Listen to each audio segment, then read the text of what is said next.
क्योंकि ये जब आपकी वीडियो अपलोड होती है तो 1 मिनट की पहले 1-2 मिनट की ऐड चलती है, जिससे आपका वॉच टाइम, जिसको स्किप नहीं कर सकता सकता, आपका वॉच टाइम बढ़ जाएगा।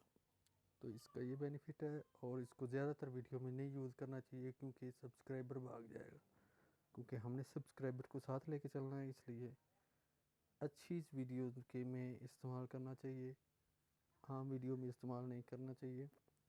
तो आज के ट्यूटोरियल में इतना ही। इंशाल्लाह एक नए ट्यूटोरियल के साथ हाजिर होंगे। आप हमारे चैनल को सब्सक्राइब कर लें। Thank you.